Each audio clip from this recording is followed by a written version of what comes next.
Morning. We met here to hear the word of the Lord. God is good, and He has already been good to our life. That's why we are not ashamed for His word and for His gospel. Today we are going to hear from the book of Daniel, chapter number 6. We are going to read from verse 6 all through verse 9. And we can read together. So, this administrator and the satraps went as a group to the king and said, "May King Darius live forever." The loyal administrator, prefect, satrap, advisor, and governors have all agreed that the king should issue an edict and enforce the decree that whoever prays to any god or human being during the next 30 days, except to you, your majesty, shall be thrown into the lion den. Now, your majesty, issue the decree and put it in writing so that it cannot be altered, in accordance with the law of Medes and Persians, which cannot be repealed. So King Darius put the decree in writing. Now, when Daniel learned that the decree had been published, he went home to his upstairs room, where the window opened toward Jerusalem.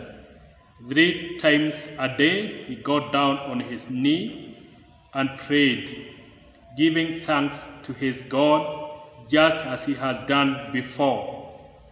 Then these men went as a group and found Daniel praying and asking God for help.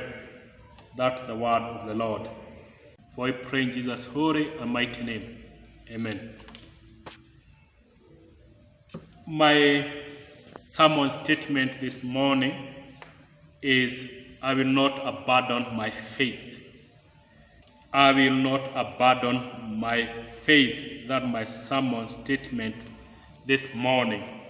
And we are getting it from the book of Daniel, chapter 6.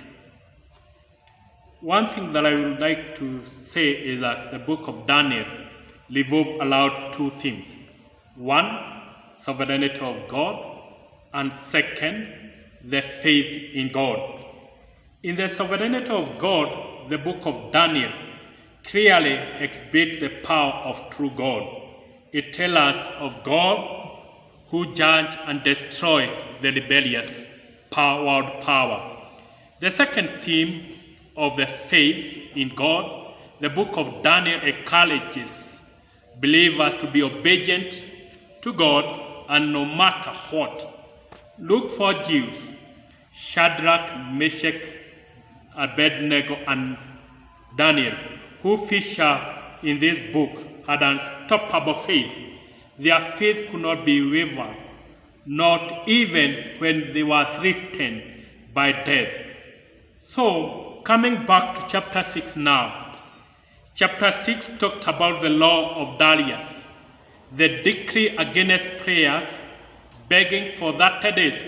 King was exalted to the level of God, only one to be worshipped. There was a conspiracy for Daniel and his company, who could not bow before any other God except the holy God of Israel. So Darius' law was presented to the king in verse 6 in a style as if it had already undergone extremely wider consultation. For that deliberation to be arrived at, and the amazing thing is that Daniel and his company were excluded. They were not part of that deliberation. That is, we can see a skillful manipulation of the king by the evil men people. In this case, Daniel rivals. Brethren, we should always be aware of our enemies in our lives. These people came to the king with a very greeting King Darius live forever, it was a manipulative greeting, although it was a common in the king palace. King Darius live forever is a common phrase that were used many a time when you need a favor from the king. Many a time when you need something from the king, they used to go in the you live forever the king, live forever the king. But when you come to verse 7, king was manipulated to issue a edict to enforce the decree that anybody who prayed to any other god, nobody should pray to any other god except you, the king. So he was exhorted to become the king. It was a colored action of doing things to the king, a colored one. They want to ensnare the king.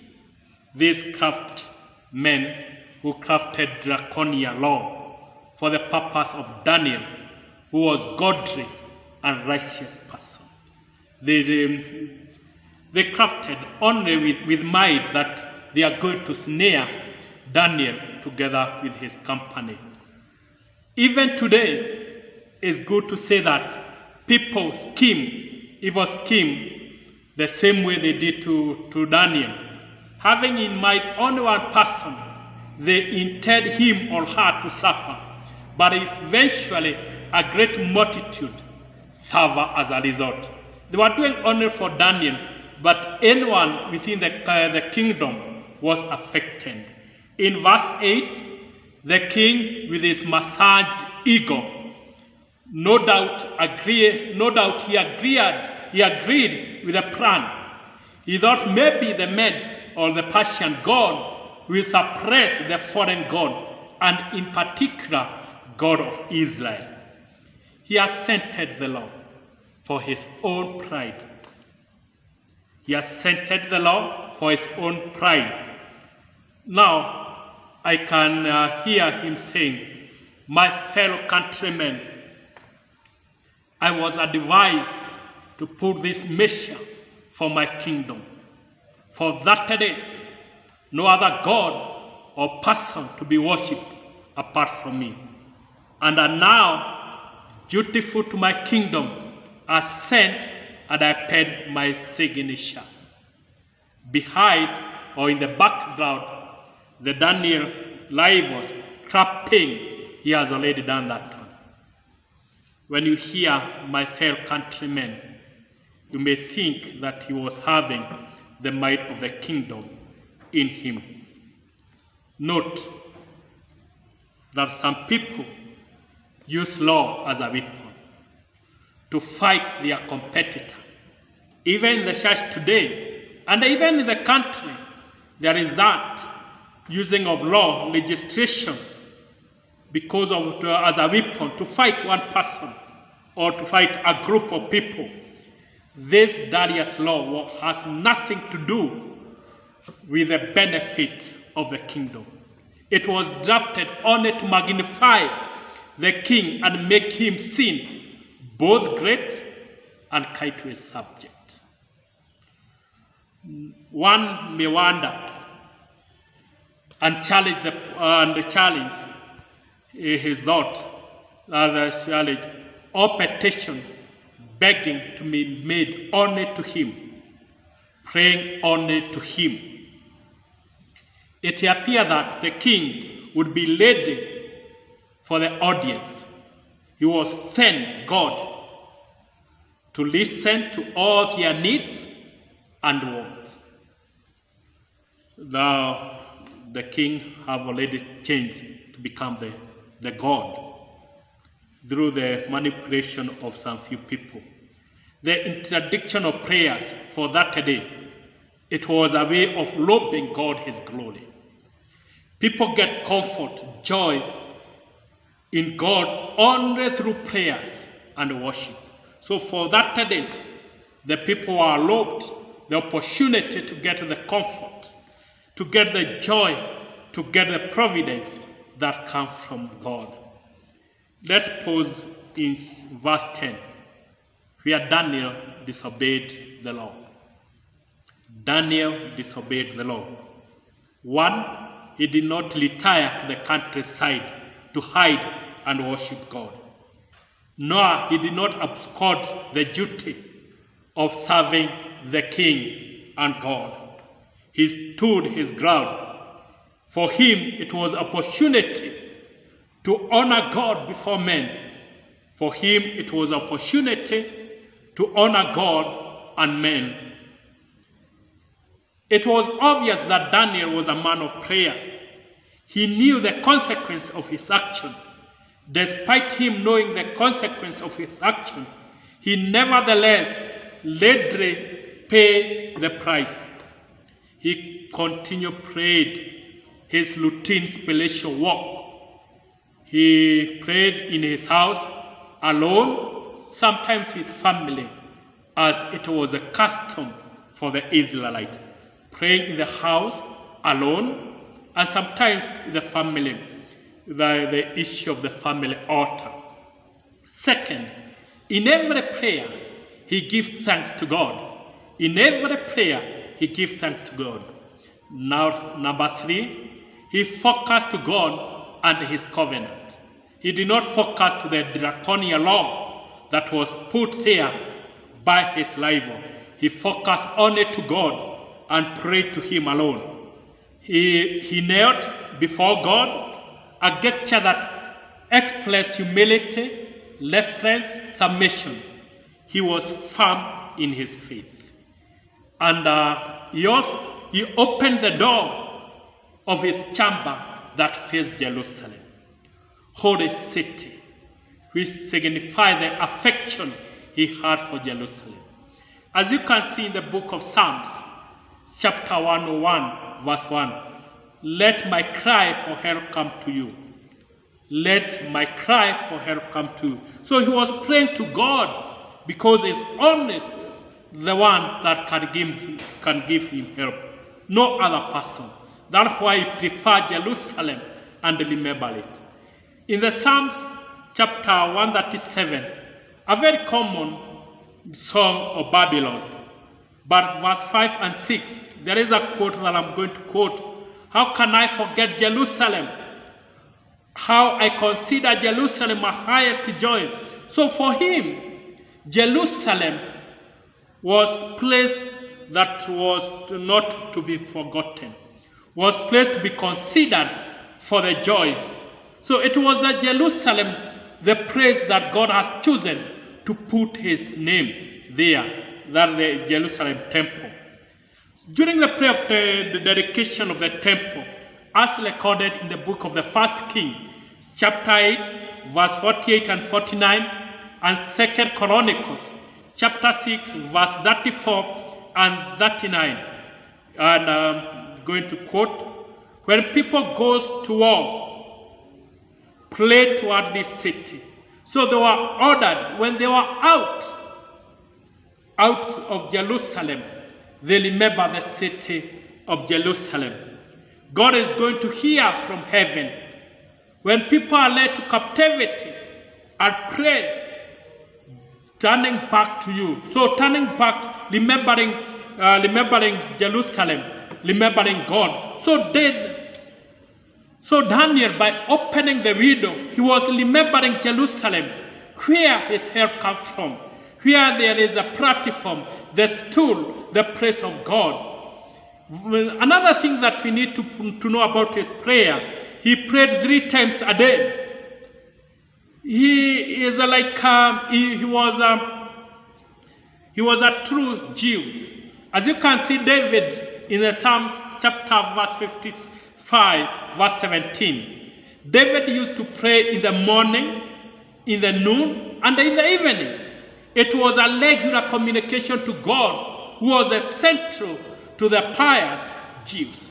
For Daniel to pray 3 times, it was expression that he was a true Jew, and he cannot forego what was good for him in order to follow the draconian law led by his rivals.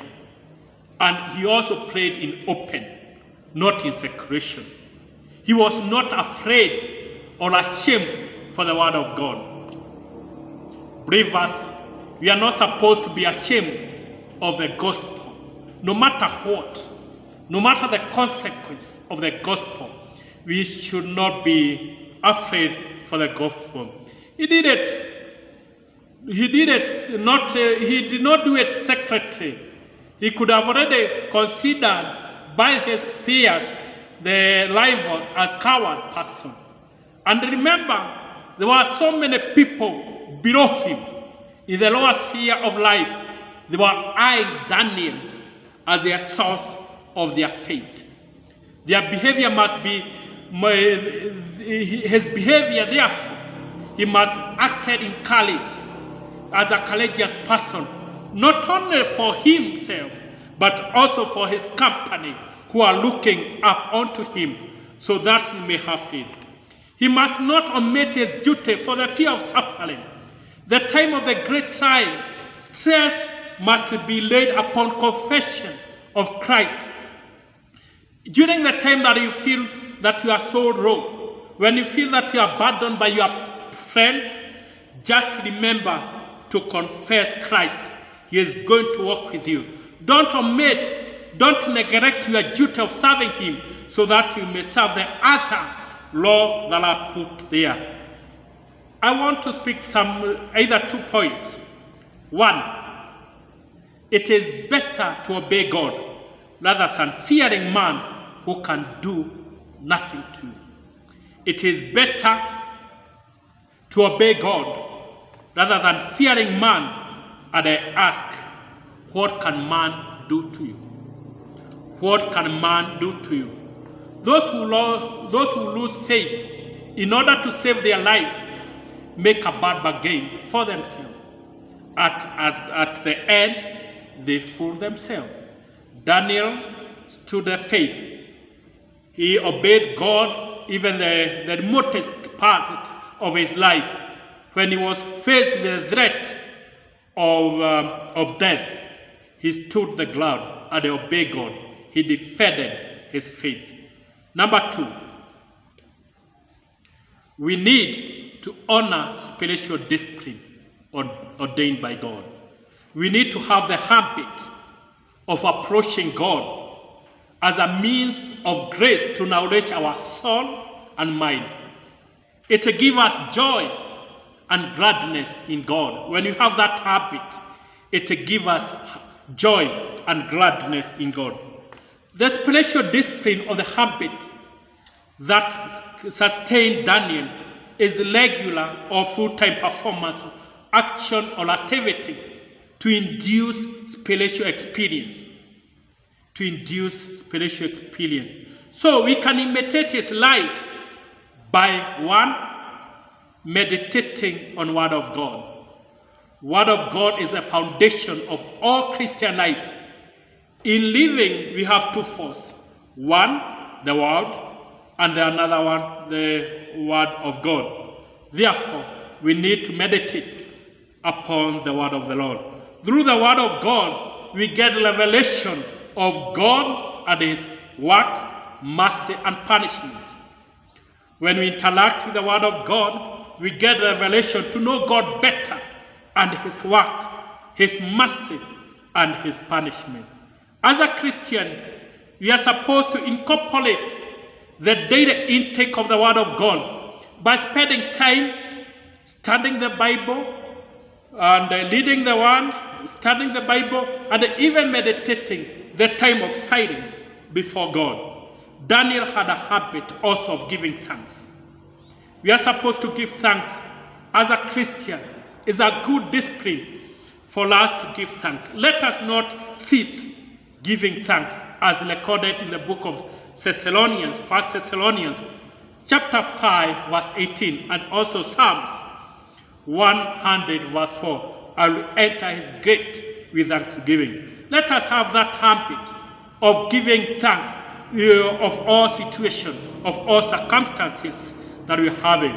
Another issue that we need to have the habit, prayers. Let us have a habit of praying. Pray without ceasing. Prayer is simply asking God for help. Simply asking God for help. asking God for strength, and also asking God to give us food and all other needs that you have. We ask God through prayer to provide to us. Let us give thanks to God.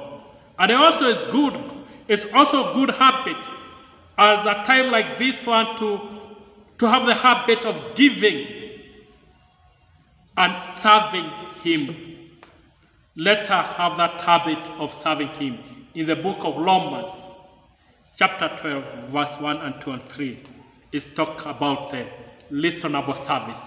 Let us offer a listenable service, a sacrificial service to God, so that our faith may grow, so that may grow and continue growing. Also, it's good to have the habit of fasting. A time like this one, God is calling us so that we wear the sackcloth. God is calling us so that we may fast, because some demons, some challenges, they need prayer incorporated with fasting. So let's have a habit of skipping some food, skipping some leisures, skipping something in order for us to have time together with God. As I conclude, it's better to have like pattern of our Christian living, without fear of evil-minded people, full of evil scheme. Let us and let every trial to produce the perfect character of man of God. Daniel, we can consider him a man of God. His character was proved that he is a man of God. What about us today? Can we be proved that we are men and women of God? God is looking upon us. The people that we are going to stand for God, not for any other. No matter the decree, no matter the law that are being put here, but God is looking for us to have a character that is going to signify that we are the man of God. You are able, you are capable, and you have power, because you are not going to do it alone. Daniel did not do it alone. He went together with God. That's why he kept the routine of approaching God, seeking His presence, seeking His help, seeking His power. And eventually, we can see Daniel becoming the victor. God is looking upon us so that we glorify His name by our character. In the name of the Father, the Son, and the Holy Spirit. Amen. Shall we pray? Thank you, Lord, for your word. Help us today to be the Daniel of our time. The people that we are going to stand for our faith. The people that are going to stand for word of God. And when we do that, give us strength, dear our Father, so that the good character may come out from us. For we pray in Jesus' holy and mighty name. Amen. God bless you for listening the word of God. And also, I would like to encourage you to continue interacting with my sermons from the www.geoffreykarwanjohi.org.in, my website, and also my YouTube channel, that is Leverage Geoffrey Karugu. Let's keep interacting, and God is going to bless us. In the name of the Father, the Son, and the Holy Spirit. Amen.